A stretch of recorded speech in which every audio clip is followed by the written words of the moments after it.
Hi, Jacqueline Foster here of Feeling Good TV. Today, my question for you is, how often do you put the needs of others before your own?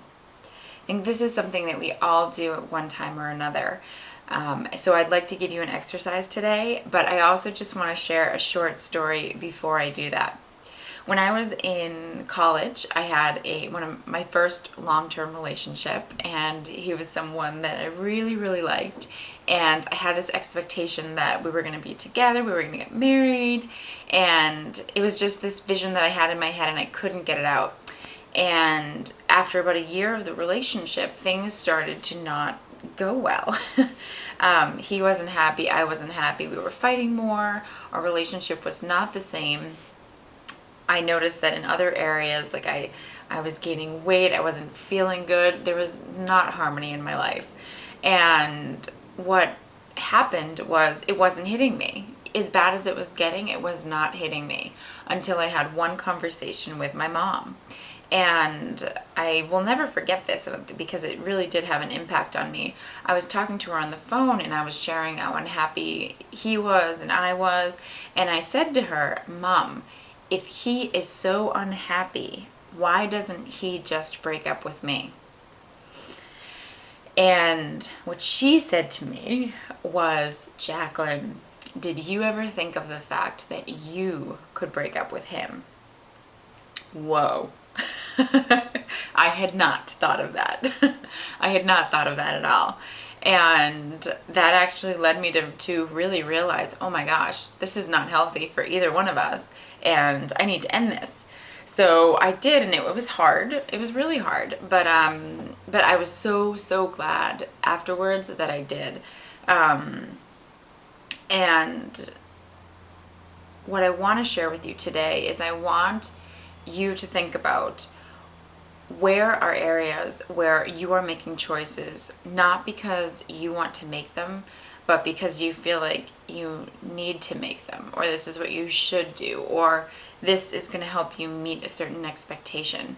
It's so important to get back in touch with that, because if we don't, what happens is, as a survival mechanism, we end up shutting down our senses, shutting down our intuition. We don't trust what we're being told because we're trying to fill an expectation or do what we should do. And I know this is something that's not easy to do a lot of the times, but it's important to reflect on, because if we harden and shut down our senses and our pleasure and our intuition so much, it can really take a while to build that trust back up. So it's important, even in small ways, just to ask yourself, are you taking action? Are you doing things in your life because they're things that you want to do, or more, the majority, you're doing them because you feel like you need or you should do them? So I want to give you an exercise to reflect on this today.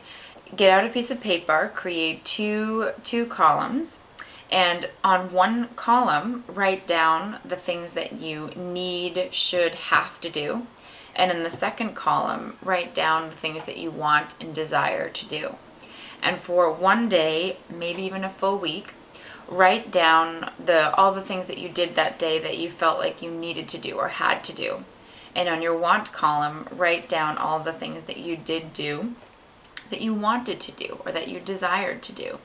And once you have this information, take a look and see what's there.